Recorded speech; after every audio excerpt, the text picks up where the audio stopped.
Hey guys, this is Ed, Paul, and Anna of Curb Media, and we are here to tell you a little bit more about our sponsor. Sports Ball is a great subscription service geared towards minor league baseball fans.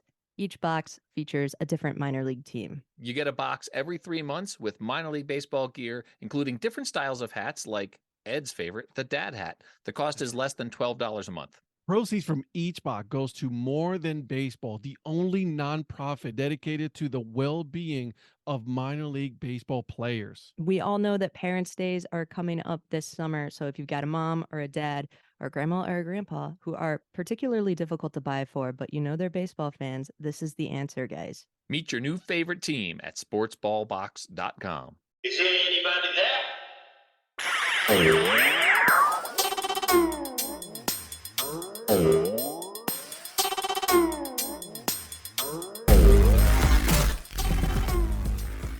It's like the whole experience. So I love seeing the culture of the city the ballpark is in. Around the ballpark, there's often so much to do, from restaurants and nightlife and everything, and interacting with the fans. So What's up, Dada crew? Ed here. And on this episode, I bring you guys Bridget Mulcahy.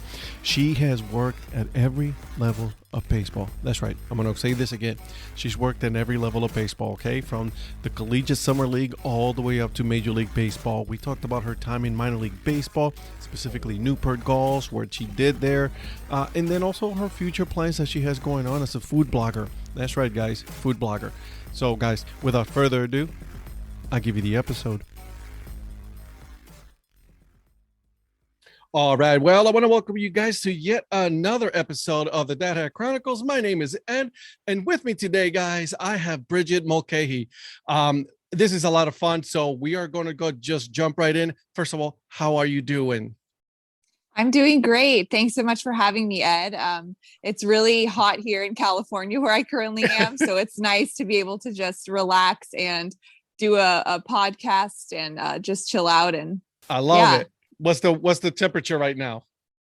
I would say in the low to mid 90s. Yeah, that's today. hot. Yeah. Yeah. Mhm. It was 80, 85 here today in North Carolina. Mhm. So I'll take hot weather. So being from Puerto Rico, I'll take it all day long. Yes. So And that means baseball is that's right. That prime means time. baseball. Yeah. There it is. It's our time right there. So all right. So let's jump right in. Tell me, take us back. How did you become a fan of the sport of baseball? What was that moment for you when you decided, yep, this is my sport? Well, my grandfather, who's currently 92 years old, he grew up in New York back in the days of Mickey Mantle, Yogi Berra, all the greats. And he grew up going to Yankee Stadium and has so many great stories from that time period. So, my family's always been interested in sports, and our local sports teams here in Northern California: basketball, Kings fan, Niners for football, and then the Giants for baseball. And so it was always just on at my house, and we used to have season tickets for a lot of the major sports leagues too. But he really taught me all the rules of the game and everything like that. And just from hearing his stories really got me more into the game, more than just a fan. So when I was in college, I studied communications at UC Davis, and I started working for our baseball team there at the college. Yeah. And so I was doing marketing and promotions and a lot of the social media and stuff. And then I, from there, decided I want to build a career off of it. So you knew right there and then, you're like, this is it. This is what I'm going to do. I don't know what, the full, how it's going to be, but you wanted to be involved in sports from the very beginning, huh? Exactly. Yeah. I've always really loved writing. That's been a passion of mine since I was young. And I thought what better way to do that than combine my love for sports and writing together. So I think social media marketing, that's always been my forte in the sport, and just being really creative. And nowadays with Instagram and everything like that, and TikTok now, it really is great to have people in the sport who use their creativity and can, keep up with the trends and all of that. So I try doing best I can. And I've had a lot of opportunities in the minor leagues and the majors to write about the game, the history of the game, and just network and, find different jobs where I can that I'm interested in, and kind of dabble in like different things. So Yeah, I've enjoyed it. Yeah, you have an impressive resume when it comes to being involved in baseball, right? Specifically, obviously, this podcast, is mostly about minor league, but you've done everything when it comes to baseball, right? You even I see this like the Gulls, right? Like you were doing marketing Yes. there. That's Are you familiar with the like NECBL or collegiate Oh, baseball at all? absolutely. Oh, yeah. Yeah. Oh, God, yeah. I love collegiate woodbed, teams. Yeah. The It's leagues the are best. amazing. Yeah. Yes. It's people who don't like they hear about it and such, but you really have to go there and experience it. I really recommend anyone listening, if you have the chance to go to the Cape Cod League or New England, any of those teams, catch a game there in the summer, because it's really unlike anything else. Yeah, and then you have the Cape Cod, you have up in the Northwoods League, you have here now the Yes. Appalachian League. So you have a lot of leagues right now that are. I think the popularity of the collegiate woodbed, because these kids, they go there, they come back, they go to from their college, Division 1, 2, JUCO, whatever it is, and they have fun for during the summer, and then cool names on top of that. So why not, right? Right. And the cool thing is I interned for the Gulls in 2017, but so many players from the Giants organization, across the league, really, but there are so many players who are alumni of the Gulls, and then since then have been drafted. So now this year I'm seeing Jonathan Heasley is one name I'm thinking of, who just pitched the other day for the Kansas City Royals, and he was on the team that I interned for. So it's so cool to see these guys like play now and be successful, and I'm so happy for them. And you're like, you're watching the game, and you're like, we used to be on the, I know, on the league it's together. like we used to be down at the bar on Thames Street in Newport grabbing beers, and now you're on the mound, pitching against the best in the game. So it's really cool. That's amazing. I like I said, collegiate woodbed. If anybody has not gone to at least one game or watched a game, they really need to, because it is one of the best baseball you'll see out there right now. So yeah, I agree. So let's move a little further from that, and then let's talk about something that you did related to women in baseball, right? Take the Field. Tell me about that. That's a lot of if I was to see that, like, that's looks like a lot of fun and a lot of work. Yeah, the Take the Field was one experience that was really neat, and it came to me kind of out of nowhere, out of the blue sky. MLB had started it at the time. It was part of their diversity initiative that they wanted to start, including more women in baseball in like non-traditional roles. And so I applied for that in the fall of 2018. I was actually in Arizona, working in the fall league at the time, covering that. And then I applied for it, and I ended up being selected. So I was part of the scouting program for the Take the Field, and we spent a weekend in Vegas, listening to panels, doing a lot of networking, and just having conversations with some really great minds in the game, such as Billy Owens, Elizabeth Ben, who is now with the Mets front office. So many great people in the game who I really respect, and they had a lot of great knowledge to impart, and just listening and getting to know all of those people was really great.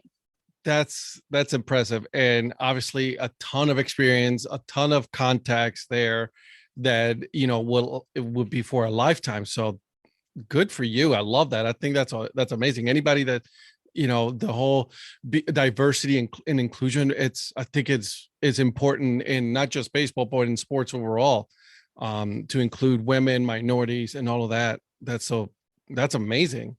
Definitely, yeah. And it's just taken off from there. I was part of the inaugural group, but I would say since 2018 it's taken off so much, and now you're seeing all across the league women in so many different positions. So it will only continue, and I hope that it does, and that everyone can find success in it, and those who have the experience and who do work hard, I hope that they are rewarded for it. Yes, right.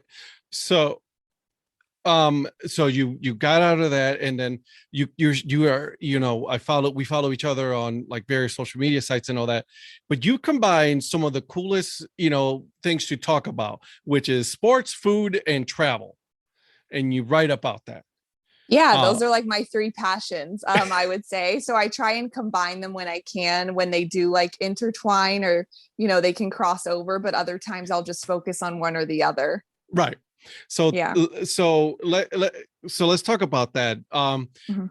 When you go to a new city, do you do prep work before that? Do you look at, all right, so I'm going to this city, I'm going to look at what everybody's going to go eat and things like that, and then is that how you look Yeah, at I those love things? doing that. Whether I love solo traveling. I'm really into that, especially ever since COVID. I started doing like staycations in the area that I'm from here in NorCal, or if I am with friends or family, to go out with them to eat. I'm always looking at reviews and Instagrams and things. And then I've been lucky enough through my work and freelance and everything I do to write for magazines and some food publications. So with that, I'm usually working with a company or a brand to try their food, to create social media content for them. That's so big now for businesses to be able to be online and have a presence there. And so they want as much videos and photos and everything from us that we can give them. So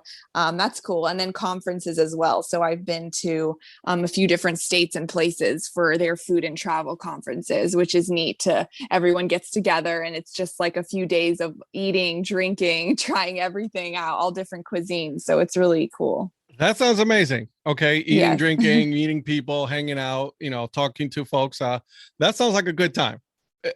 so I'm looking here, and it says that, correct me if I'm wrong here, but you are a writer and editor at Edible Communities.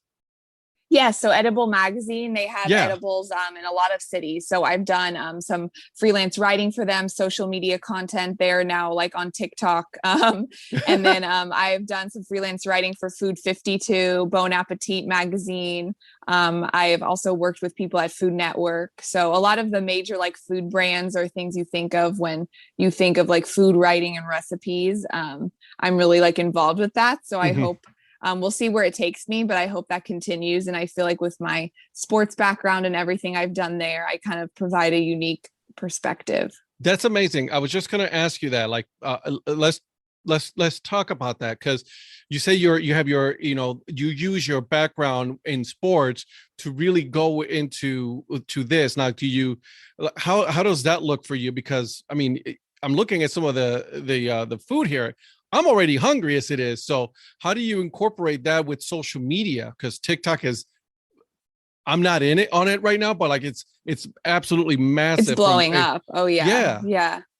I think I've just tried to use all my connections in both industries and explain kind of what I can bring to the table that makes me stand out. I would say one piece of advice I have for any woman or anyone really who wants to work in baseball or trying to get into it is you have to find a niche and make yourself stand out, because everyone wants to do the same thing. So everyone, when I started doing reporting and such, there are so many females and others who want to write about the game and be on the field and do interviews and such. But I figured, I have these other interests as well. So why not make myself stand out by, letting people know about that, and then kind of just going from there and seeing how I can combine the two.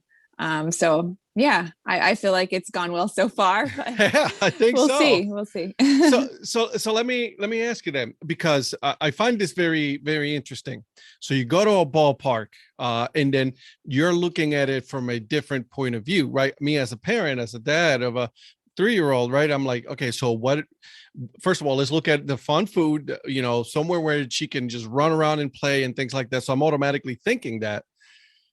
So is that how you look at going at different ballparks now? It's like, all right, so what kind of food items, is making this team stand apart from other teams? Right. It's like the whole experience. So I love seeing the culture of the city the ballpark is in. Around the ballpark, there's often so much to do, from restaurants and nightlife and everything, and interacting with the fans. So Mm-hmm. when I worked at spring training, I was working in Scottsdale for the Rockies and the Diamondbacks, which Yeah. share a field there. So I got to interact with those two fan bases all day long. And even though I'm a Giants fan, I really got to know those teams very well, from the players to the staff and coaches. Mm-hmm. So I really enjoyed that because I got to talk to people all day long, and I feel really comfortable doing that. It's something I really love. And I was on the promotions team, so it was part of my job as well to get the fans excited and do all of the entertainment type of stuff during the games that you see on the field, the in-between inning contests and such with kids. And it's just really fun for me. I love interacting with the fans and talking to people most of all. So I love that a lot of teams, do that. That's their main thing. When you go to a ballpark, especially minor leagues, interaction with their fans is such an important aspect of it, because that's who they depend on, right? That their food, their a lot of their money that comes in is because of fans. So it's not like the major league to have a lot major sponsorships like that. So that's one of the things why I love minor league baseball so much. I'm not going to ask you your favorite food or anything like that, because I'm sure you've heard that one 1,000 times. Your favorite ballpark, I'm sure you've heard that question 1,000 times. But let me ask you, what was, I'm sorry, but you probably heard this one too, but like, what was the most unique food item that you have experienced at a ballpark? gosh, that is a good question. Most unique. I would have to say, I mean, I've had everything from like sweet, dessert items to like savory, but I think the combination of the two is always very interesting. So probably like a donut burger. Donut burgers with like are a good. maple I'm not gonna glazed. lie. Yeah, they're really good. And I wouldn't say that's like crazy. I've had those in Scottsdale at like normal restaurants outside of the ballpark and such, and they're on a lot of menus now. But it's just a neat like combination, and I think it's just like a really special treat. So I love that. And then really neat like milkshakes, like specialty milkshakes. I know in Pittsburgh I had some really good milkshakes, and they have a lot of local food there. So that's really neat too. Is like when I was in Pittsburgh at PNC, I got to have really great sandwiches and like whatever is like the local businesses that like is the kind of food of the city they often have at the ballpark. And then Las Vegas, when I was there for the minor leagues covering the Aviators, they had really great food just because of Vegas and all the great restaurants. They bring those into the ballpark. So that was just really fabulous too. You're right. And that's one ballpark that I really need to go. I've been to Vegas. My wife and we've been to Vegas. I never really thought about going to go see their ballpark. And I don't know how I missed that. So I definitely have to go to that ballpark. So as far as minor leagues, you've done everything, right? You've done marketing, you've done promotions, you've done pretty much. Have you done a rolling of the tarp? Yes, I have in Newport. Really? You have? Yeah. You just brought back a funny memory for me that I was blocking it out now until now. But the thing is in New England, you'll have these rainstorms in the summer, in the middle of the day or whenever. And so, the game was running fine and it was great weather. And all of a sudden a torrential downpour just came on. And so our GM, Chuck Pava, who's very famous there in New England, and he, started yelling at all of us, the interns, like, go, go, go. So we had to think on our feet, and we really didn't know what we were doing, but we all had to go out there and help and try and cover the field so it could be, preserved and, be okay for when. I don't know if we even resumed the game that night. It was that bad, but. Oh my God. It's just, and that's funny. It's like, it's just out of nowhere, just boom. Now everybody run. And then and it's so short-lived, it would be that way for maybe 10-15 minutes, and then the sun would come out, and it was very humid in Newport as well, and hot during the summer there. So then it would clear up and be fine. But yeah, it was just funny to have those like weather mishaps. So you are you did that. What's the one that you said, you know what, that's it? Even if I have to, my job depends on that, never doing this again. Is that rolling the tarp, or is that something else? Like, or even being a mascot?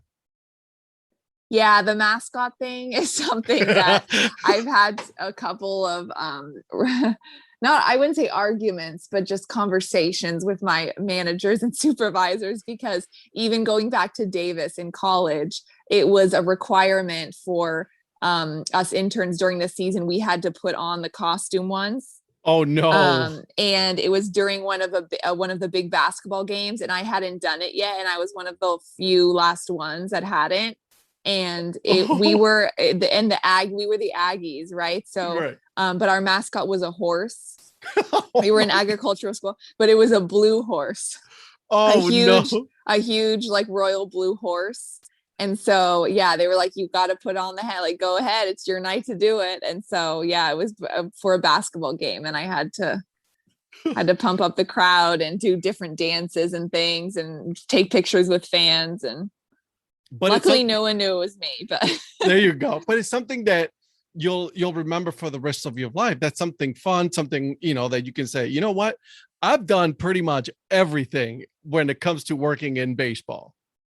right. Yeah, exactly. And I think that's like the fun of it, is like seeing like the moments that aren't so glamorous. Like I said, either being the mascot, or in Newport, I had to get the mascot ready and dress and go all over the field with him all night long. And that was solely my responsibility for the whole evening. So, some people may be like, oh, well, that's boring, or that's not so fun. But I find the positive in everything and the bright side to it. And I'm at a baseball game, I'm doing what I love, and I'm interacting and talking with people and meeting new fans and such. And so I really love that part of it. And then the glamorous side would be when I'm on the field reporting and doing interviews, and I'm all dressed up and I have my hair and makeup done and all of that. So I really love both sides to it. And that's a lot of fun though, right? You're 1 minute, one day you're like on the field, rolling the tarp or grading or whatever it is, and then the next day you're like, all right, it's my turn to do interviews, on field hosting and things like that. So your job title can change overnight pretty much. Exactly. Yeah. So what is there for you left to do? Obviously you're involved in journalism and social media, TikTok and all that, but is there a job that that's for you that you want to do in the future when it comes to baseball, or you are more transitioning now into the food and beverage scene now? I would say I've been transitioning ever since COVID. That was a really hard year for me. And I know for a lot of people in baseball, in terms of figuring out what, everyone wanted to do with their career, because, so many obstacles were put in our way, and a lot of people had to switch and transition their path. But I would say, since I've done so many things, I really love the promotional part of it. So if I was able to work in food and beverage, or still be a journalist and write and have something in that industry, but then also do stuff with baseball on the side. Like I said, I know a lot of major league teams have like promotional, teams, like the Cardinals. I know have a group of women who will be at the Cardinals games doing stuff on the dugout or in between innings. I love that kind of thing. So if I could like do something like that, as well as my food writing and everything that I've worked so hard for the past 2 years, I think that would be like the perfect combination. You said something interesting that, really hit home with me, because during COVID, I also had a moment of soul searching, right? That's when I decided to start supporting the minor leagues, buying hats from them and things like that, as you can see from my wall back behind me. And that's when I decided that I wanted to do something for me. I always wanted to be in radio, so I decided to do a podcast. How was that soul searching for you when you decided that, what, I got to decide what is, my path forward now that, baseball may not come back for me? First of all, your wall is incredible. I love it so much. And it makes me want to organize my entire room and my closet right after this and take out all my hats and such. But yeah, to answer your second question, it was a lot of soul searching. And I was at spring training when they told us all to go home. So I was working there. I was there. I had my apartment. Oh, Everything no. was perfect, and there's nothing worse than that, when I was so happy, and I had all my friends there, and then just to have it all shut down. And it seems like it may not have been, as big of a deal, but it really was, because I had to, like I said, completely shift kind of what I was doing and rethink everything in my life. So I moved back home to Sacramento area where my parents live and where I'm from. And I just kind of thought, what are other things I'm interested in? So yeah, I mean, at the time, TikTok was kind of like getting started there, but I started doing a lot of social media stuff. I was working with a few baseball companies. A bat company actually designed my own bat model for me during that season. And so I have my Nice. own bat model with dinger bats. And they have a few major league players who use their bats. So that was really cool. So I kind of like, again, with any other obstacle that's coming my way, I just tried to find the positive in it and what I could do to make a bad situation better. And so that's what I did. And I just stayed around my hometown, and I still tried to continue to write about baseball and, be interested in the game. But at the same time, I had to kind of expand and go into, a different path, because I saw that, hey, this isn't, for me right now. And I think I need to go and do something else. So I think it's all about being flexible, and, just with the times when they're changing, just to kind of move along with them and figure out like what you can do next. You know what? You're right. And you're absolutely right. So if you were content and you want to do what you want to do, that's fine. But if like you and me, we did some soul searching. We said, it's like, we need to do something else. I'm 40. And then I said, you know what? Am I going to be remembered by someone who's worked, when I die, that worked at some company or something, or you're going to be remembered by something that you did, that, you follow your passion. And a lot of respect for people who actually do that, because it's not easy. Yeah, it's not. And I didn't want the time to be wasted. I didn't want that year of 2020 and like until now to just be, well, I just, had to wait it out, or I had to just, keep on doing what I was doing. So I felt I needed to evolve and I needed to change kind of what I was doing. And yeah, here I am. And so, it's still the same. I feel the same as I did back then about like working in baseball, and my thoughts on it are the same. And, I hope to get more opportunities in the game, but I'm really happy that I found other things that I like too. Yeah. I mean, Food Network. I mean, that's not easy to get, so you're doing something right. So that's amazing. Good for you. I love that. Thank you so much. I appreciate it. So one last question before we turn into my famous, not so famous questions here. So what's in the plans for you for the future? Anything that you're working on or anything that you're doing that's going to be coming up pretty soon for you? Well, in terms of the food world, I have my own Instagram account called Bridget Bardot, spelled Bardouugh. So a little play on words there. And I'm on Instagram and TikTok. And so I do a lot of local work here in Northern California, San Francisco, and Sacramento with restaurants and food brands. And I'm also coast to coast now. So I've been flying and traveling a little bit, and I plan to do that this summer as well. And hopefully maybe even go to the South, but also in New England where some of my family lives. And I hope to create some more content there, and also catch some baseball along the way. I'd love to check out some new stadiums and write about the game. I love it. I love it. And you said you found your niche, baseball, football, baseball and food. And I'm all for that. And I am actually checking out the Instagram page. That's a lot of yummy food there. So I will put everything on there so that way they can follow you as well. All right, Bridget, are you ready? Yes.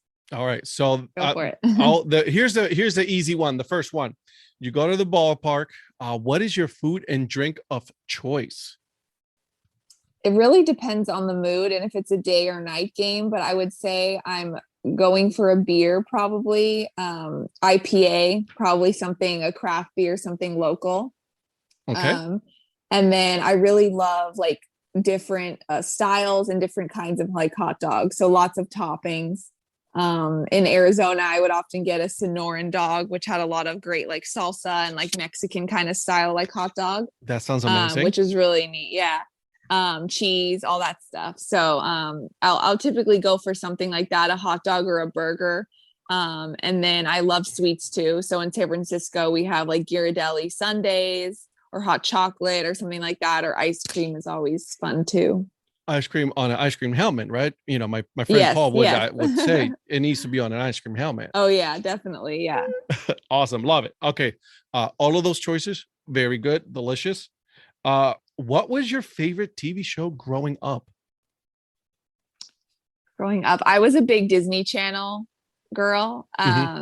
So Nickelodeon too, but I really loved like Hannah Montana and Sweet Life of Zach and Cody and all of those like really classic Disney shows that you know, I still follow all those people because I'm like, I want to see what this person's up to or like whatever, now that we're all grown up and such. Right. But those were just, I think it was like really great writing, and there's not too many shows like that anymore. So those were some of my favorite. You're absolutely right. All right, here we go. What has been the best Wi-Fi name that you have seen? Oh my gosh, there's so many, but I can't think of any right now. That is a really good question. Gosh, I feel like in Newport, in the house that I lived in Newport, like we had a really funny one, or I would see funny ones often. I like, sometimes there'll be like sports ones I'll see like wherever I am, and like people will be like Patriots fans, so they'll like have like some Tom Brady reference in there or something like that. Or sometimes they're inappropriate too. Well, Those of are course. always like good ones. Yeah. Absolutely. Okay. If you could be in a movie, which movie would it be? A movie that's already out. Whichever. In other words, or like yeah, a movie that's been out that you've watched. If you was like, you know what, I would love to be in that movie. For me, Indiana Jones or Star Wars. Oh yeah, love to be in that's one a of good those. one. I would probably say like Avengers or like a Marvel film, possibly. Yeah, that's pretty I've always cool. loved like Wonder Woman. Or Oh, I've been that for Halloween a few times, so probably something along those lines. I like That'd be it. awesome. I like it. All right. What is your spirit animal? A cat. Okay. Yeah, or maybe even like a big cat, not like a house cat. Probably just, I mean, I have, you know, reported on the river cats and written about the river cats for a long time, so I guess it's fitting. But they're very independent, and I've had cats growing up my whole life. But yeah, they're really independent creatures, but they have a lot of like confidence, but they're also sweet too when they want to be. So you're absolutely right. Have you ever regifted a gift? Yes, I have. I think we all have, and there's nothing wrong with that. No, it's okay. My mom didn't notice. So. I like that. Okay, speaking of Disney, which Disney princess would make the best spy? Ooh, my niece loves Disney princesses, and my favorite is Belle, and my niece is always like, you look like Belle, so I have to pick her. I really love Belle. That's a good answer. And she's very smart too, so you're absolutely right. You're absolutely right. Okay, one last question here, and if you're in the apocalypse, the zombie apocalypse, what would be your weapon of choice? Oh no. Gosh, I would probably, I'm thinking, for some reason my mind went to the food world. That's like how I'm always thinking. But I would probably, my weapons would be like gadgets and appliances that are really like either like the best knife set ever that I would get from like a chef, like Iron Chef. There you go. All right. Or something, okay. like something that would be really, really dangerous and that I could, you know, defeat them with using all of my appliances and things that I have from my work and such. The knife is a good idea. I think that's a really good idea, right? Because they're available and you just start cutting. We got to get out of the way. We got to survive. So. Right. Yeah. A lot of the things nowadays that they have, really kitchen technology is like so advanced, but everything has the blades on everything are so sharp, and all of the things that they have on there. So true. Yeah, you got to be careful. You got to be careful. Absolutely. First of all, again, thank you for doing this. This was a lot of fun. Where can people find you on the socials? So I'm on Twitter, and it's just my first name, middle initial, and last name. So Bridget M. Mulcahy on Twitter. Mm-hmm. And then I have a personal Instagram that you can find me on. Just search my name and you should find it. I'm happy to accept followers there. And then, like I said, my baking and food Instagram and TikTok is Bridget Bardot. And I will put everything on the show notes, so that way people can find you, so that way they can go ahead and just follow you. So good luck to you. Nothing but the best, so that way we can keep up seeing all these delicious food that you're going to be coming up with.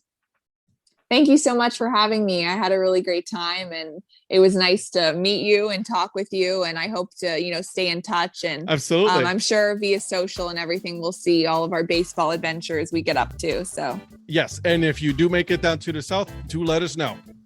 I will. Thank you so much. Take care. Bye-bye. I hope you guys enjoyed that episode with Bridget. Now, make sure you guys are following her on social media.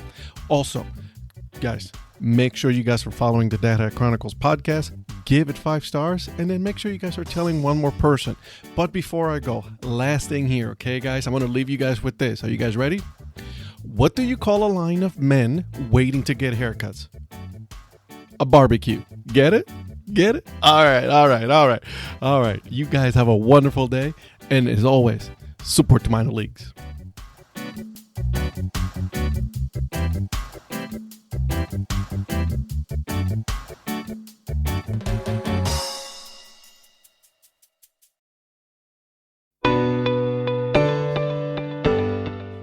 This podcast is part of the Curved Brim Media Network. Here are some of the other members of Curved Brim Media. Hi, this is Ed Rivera of the Dad Hat Chronicles. Join me as I interview people just like you and players, coaches, GMs on the path that led you to become a fan of the sport. I'm Paul Caputo, and on the Baseball by Design podcast, I talk to minor league baseball teams, designers, and other super interesting people about what these minor league baseball logos mean. And I talk a little bit about ice cream helmets. What's up, Bucketheads? I'm Anna DiTomaso, and each week on the Baseball Bucket List podcast, I speak with a different fan about their favorite baseball memories, what the game means to them, and what's left to check off on their baseball bucket list. Hey guys, this is Patrick Larson from the Minor League Baseball Hat History Series, and in every episode I go through the history of minor league teams through my personal collection of hats. You can find me on Twitter at PatLarson1. I hope you guys enjoy.